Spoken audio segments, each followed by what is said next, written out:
अमर भाई, क्या हाल चाल, कैसी हो बहन? काम कर रहे हो नहीं कर रहे हो? कितने घंटे काम के नीचे कमेंट्स में लिखो। 8 PM क्लब में आपका स्वागत है। आज की बात जो हम करने वाले हैं बहुत ही गजब बात है। आपको बहुत ही नए पर्सपेक्टिव से आपको अपने पेरेंट्स को देखना सिखाऊंगा और एक सेल्फ ओनरशिप के बारे में बात करने वाले हैं कि भाई आपको किस लेवल पे अपने आप में जो भी हो उसको एक्सेप्ट करना पड़ेगा, उसको ओन करना पड़ेगा। ठीक है, तो अगर आपकी कोई प्रॉब्लम है @मनसूत्रा पे जाओ, इंस्टाग्राम पे @मनसूत्रा अपनी प्रॉब्लम भेजो, उस पर वीडियो आएगा। जैसे ये है, ये भी एक प्रॉब्लम ही है और उस प्रॉब्लम के बारे में बात करने वाला हूँ अब। ऑल्सो अगर आपका मन करे तो आप ये किताब पढ़ सकते हो, द रूडेस्ट बुक एवर, मैंने लिखी है, आपकी चॉइस है। माता पिता के बारे में बात करने वाले हैं। परफेक्ट या फिर बहुत ही बढ़िया माता पिता कौन होते हैं? अगर इस पर मैं 100 लोगों को बुलाऊं कि भाई एक ऐसे लिखो, या फिर अपने दिमाग में जो भी आपकी लिस्ट आ रही है बढ़िया माता पिता के ट्रेड्स का होने वाले हैं लिखो, तो सब जो भी ट्रेड्स लिखेंगे आई एम अज्यूमिंग उसमें से 20-30 के अलावा बहुत सारी चीज़ें अलग अलग होंगी। वो कंप्लीटली डिपेंड करेंगे आप किस बैकग्राउंड से आ रहे हो, आपकी रिक्वायरमेंट्स क्या है, आपकी करंट रिक्वायरमेंट क्या है, आपकी एज क्या है, आपके प्रेफरेंसेस क्या हैं। कई लोग होंगे जो कि चाहेंगे शायद मेरे ख्याल से माँ बाप और ज़्यादा हमसे प्यार करें और ज़्यादा घुल मिल जाए, हमें और अंडरस्टैंडिंग हो। कई लोग उसमें से हो सकता है ये लिखेंगे भाई माँ बाप थोड़े से डिस्टेंट हों, हमसे हमारी चीज़ें हमें स्पेस दें, ये वो करें। तो वो कंप्लीटली पर्सनैलिटी के हिसाब से डिपेंड करने वाला है। तो कोई भी लेवल में आपको एक बात बताना चाहूँगा, 10 चीज़ें नहीं हो सकती जो कि 100% कह रही हैं हाँ ये ग्रेट पेरेंट हो गया, क्योंकि हर एक इंसान की नीड डिफरेंट होती है पेरेंट से। तो हमें एक बेस लाइन पे अग्री करना पड़ेगा कि भाई ये बेस लाइन पे अगर इतना तक हमारे माँ बाप कर ले रहे हैं फिर वो बढ़िया पेरेंट्स हो जाते हैं। अभी हो सकता है आपको कुछ समझ में ना आया हो, जा रहे हैं हम, टेंशन ना लो, धीरे धीरे घुसेंगे इसमें, ठीक है। डीप आप दुनिया को देखते हो सिर्फ अपने पॉइंट ऑफ व्यू से, समझ रहे हो? तो आपकी एक चीज़ समझ लो, एक स्टार्टिंग में ही बायस आ गया। मेरी जिंदगी यानी कि जो चीज़ मुझे सेटिस्फाई कर रही है वो बढ़िया है, जो चीज़ मुझे सेटिस्फाई नहीं कर रही वो खराब है। तो पहले तुम एक बताओ कैसे तुम ये एनालिसिस ड्रॉ कर सकते हो जो तुम्हें अभी लगता है वो तुम्हारे लिए बढ़िया है वो एक्चुअल में बढ़िया है लॉन्ग टर्म। कैसे कह सकते हो? तुम्हें नहीं पता, तुमने तो अभी तक लॉन्ग टर्म जिया भी नहीं है। तुम्हारे एज के हिसाब से तुम्हें क्या पता तुम्हारे कितने एक्सपीरियंसेस है, उन एक्सपीरियंसेस के हिसाब से कितनी लर्निंग है, फिर तुमने कितना विजडम गैदर किया अभी तुम्हें नहीं पता। तुम अभी एक शॉट इन द डार्क खेल रहे हो। ये चीज़ मुझे लगता है मेरे लिए बढ़िया होगी। मेरे पिताजी मेरे लिए नहीं कर रहे हैं, मम्मी मेरे लिए नहीं कर रही, तो मेरे मम्मी पापा क्लियरली विलन है। ये है लॉजिक बच्चे का। तो पहले हमें बायस हटाना पड़ेगा, ठीक है। जब हम बायस हटाते हैं तो पॉइंट ऑफ व्यू क्या हो जाते हैं? 3 हो जाते हैं, एक की बजाय 3, क्योंकि अब 3 पार्टीज इन्वॉल्व है, मैं, मम्मी, पापा। For example 2 points of view कर देते हैं, पेरेंट्स का और तुम्हारा। आओ पहली बार जिंदगी तुम्हारे पेरेंट्स के पॉइंट ऑफ व्यू से देखते हैं। सोच सकते हो? स्टार्ट करें अपने पेरेंट के पॉइंट ऑफ व्यू से लाइफ को देखना स्टार्ट करो। इस वक्त मुझसे बात करते करते क्या लगता है कि बर्थ डेट क्या है तुम्हें पता है, ठीक है। हो सकता है 60s हो, 70s हो, 80s हो, जो भी हो, ठीक है। उनका टाइम क्या था? क्योंकि जो कुछ भी वो सीखे या जो भी इंसान वो जो आज हैं, वो उस टाइम में जो भी सिखाया गया है उनको, वो उसका प्रोडक्ट है। तो उसका टाइम क्या था? 80s, 70s, 60s में बात कर रहा हूं, क्योंकि इनका एनवायरनमेंट यानी कि जो भी लोग उनके अगल बगल थे, पैदा हुए थे, जिस भी तरह की सोच एग्जिस्ट करती थी, जिस भी तरह की आइडियोलॉजीज एग्जिस्ट करती थी, जिस भी तरह की तुम्हारे प्रथाएं एग्जिस्ट करती थी, जिस भी तरह के पैटर्न्स ऑफ बिहेवियर एग्जिस्ट करते थे, हम अनकॉन्शियसली वही सीखते हैं, इवन जेनेटिकली भी। तो वो प्रोडक्ट हैं, वो वही सब सीखे। तो एक इंसान आप समझ लो वहां से आ रहा है, चलते चलते चलते जितनी भी परेशानियां होंगी उन टाइम्स वो डेकेड्स में, जो तुम 80s में उन्होंने फेस करे होंगी, 90s में फेस करी होंगी, 2000 में फेस करी होंगी, अब जाके वो आए हैं, तो वो ऑलरेडी 40 साल का या 30 साल का एक प्रोडक्ट बन चुका है। जो भी तुम्हारी एज है माता पिता की, वो जो पेरेंटिंग सीखे हैं वो एक्चुअल में वो पेरेंटिंग सीखे हैं जो कि पैटर्न चल रहा था समझ लो 50s, 40s, 20s से। क्योंकि 60s, 70s में तुम्हें क्या लगता है क्या पैटर्न आया? वही ना जो उनके माता पिता ने जो उनको पेरेंटिंग सिखाई, वही एग्जाम्पल था ना उनके दिमाग में, बिल्कुल रिकॉर्डेड पेरेंटिंग का। तो वही वो तुम्हारे साथ कर रहे हैं, क्योंकि तुम्हारे माँ बाप ने कहाँ से सीखा? वो 50s की हो गई और पीछे की हो गई 40s की, 20s की, उनके माँ बाप से जो हुआ। समझ रहे हो? तुम्हारा उनके माँ बाप और उनके बाबा दादी ने जो उनको सिखाया वो पैटर्न्स, वो वही सीखे हैं। हमारी पहली जनरेशन है जो कि बहुत ही रैपिड मोड में ग्लोबलाइजेशन से हम कनेक्ट हो पाए, जिसकी वजह से हमारे ग्लोबल पर्सपेक्टिव और इतनी डेंजरस लेवल पे इंफॉर्मेशन देख पा रहे हैं रिगार्डिंग पेरेंटिंग से लेके हर चीज़ पे। द फैक्ट दैट कि तुम वीडियो देख सकते हो और तुम सोच सकते हो एक अलग तरीकों से, ये एक्सेस उनके पास थी ही नहीं। सोचो कभी चॉइस ही नहीं आई उनके गांव में, उनके टाउन में, उनके ज़िले में, उनके शहर में कि कोई एक इंसान आके उनके घर में उनका दिमाग खोल रहा है एक अलग तरह के थॉट्स बता के, जिससे वो सोच रहे हैं यार क्या रेडिकल व्यूज़ हैं यार, दिमाग चेंज हो रहा है मेरा कंप्लीटली। जितने भी प्रथाएं और पैटर्न्स हैं कि उनको ब्रेक कर रहा है जो बोल रहा है, ये उनके साथ कभी हुआ ही नहीं, समझना। तो उनके पास देने को क्या है वो कंप्लीटली डिपेंड करता है कि उनके पास खुद सोचने की क्षमता कितनी है। एंड तुम्हें एक चीज़ समझना पड़ेगा, इन जनरल हम सब प्रोडक्ट होते हैं वो चीज़ों से जिससे हम आए हैं।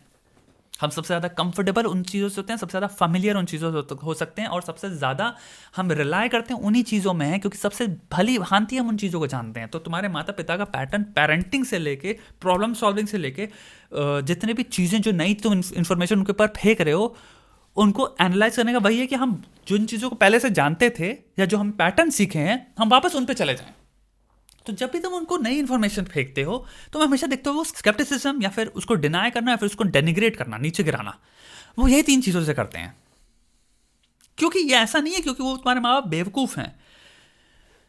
ऑन सरफेस में भी लगेगा कि तुमने एक समझदार वाली बात करी जो कि एक्चुअल में एक वेरीफाइबल चीज़ है ऑनलाइन, B, तुमने अपने माता पिता को पेश किया, 3, माता पिता ने उसको डिनाई कर दिया, देयरफॉर वो बेवकूफ़ हैं। अब इसमें एक ब्रॉडर कॉन्टेक्स्ट जोड़ो तो हमें पता चलता है भाई ये पैटर्न एक्चुअल में उनके माता पिता ने उनके साथ किया, उनके माता पिता के साथ उनके माता पिता ने किया। 70s 80s में उनके माता पिता के सामने उन्होंने जो भी आइडियाज़ प्रेजेंट किए होंगे उन्होंने कहा होगा नहीं तुम इसी रिजिड वे में 3-4 चीज़ों को तुम्हारे ऑप्शंस और तुम ऐसी ही जिंदगी जियोगे, और 20-21 में तुम्हारी शादी होगी, तुम्हारे पास कोई से नहीं है, तुम्हारे पास कुछ भी फ्रीडम नहीं है करने का, सोचने का, या कुछ भी अपनी लाइफ को अपने टर्म्स पे जीने का। सोचो इसके बारे में। लाइफ सेट करी जाती थी, सर्विस, शादी, 20-21 में शादी हो गई, 22-23 में बच्चे हो गए, खटाखट जिंदगी इतनी तेज बिना फ्रीडम ऑफ सेल्फ डिस्कवरी के छोड़ दी गई है तुम्हारे पर। सोचो तो आपको एक बेसलाइन क्वालिफिकेशन उनको करनी है कि मेरे भाई are they there for you, क्या वो तुम्हारी सुनते हैं, क्या वो तुम्हें प्यार करते हैं, do they trust you enough कि भाई ठीक है, थोड़ी सी तुम जब उनको मनाते हो तो वो तुम्हारी चॉइसेस को प्रायोरिटी दे देते हैं कि हाँ ठीक है तू कर ले यार, तेरा इतना मन कर रहा है तो। समझ रहे हो?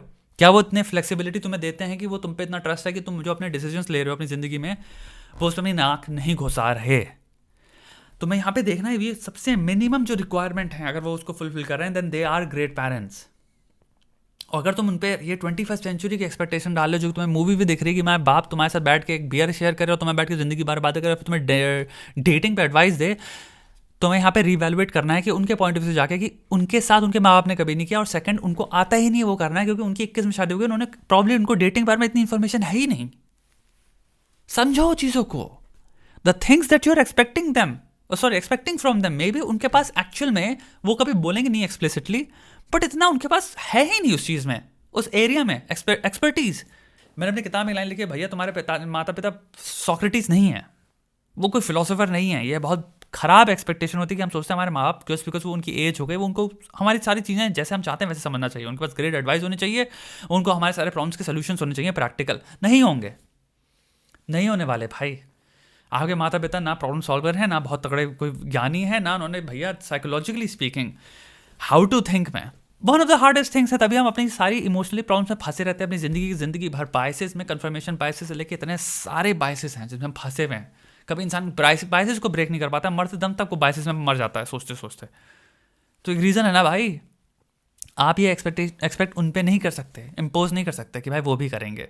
तुम्हें एक बेस लाइन ड्रॉ करनी है और उस बेस लाइन के हिसाब से देखना, अगर वो इस लेवल का तुम्हें प्यार और सपोर्ट मिल रहा है then they are great parents.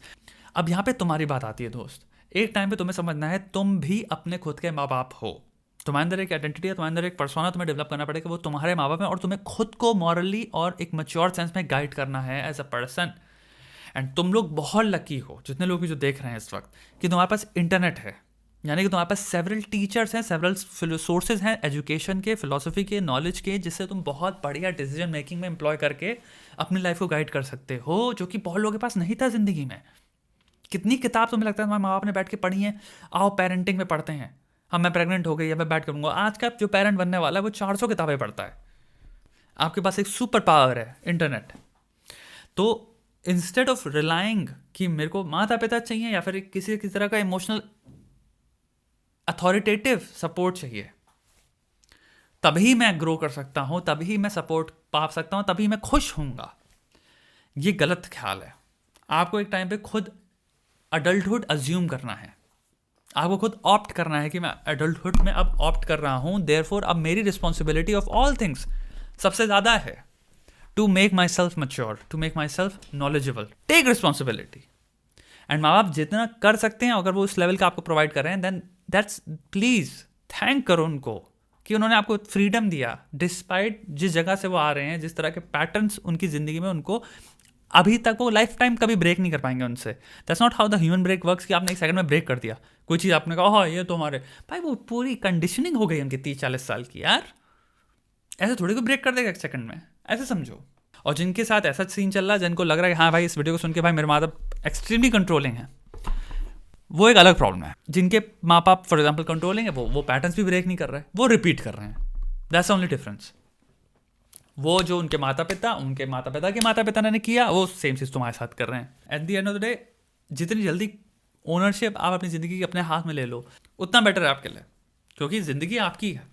Figure out करने की रिस्पॉन्सिबिलिटी तुम्हारी बनती है, उनको नहीं करना तुम्हारे बिहाफ में लाइफ फिगर आउट करके लाइफ डिसीजन लेना तुम्हारे।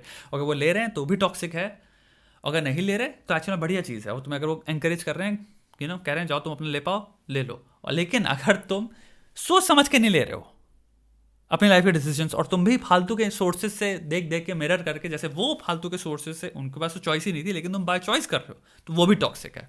आई होप थोड़ी अंडरस्टैंडिंग मिली होगी लाइफ के बारे में यार।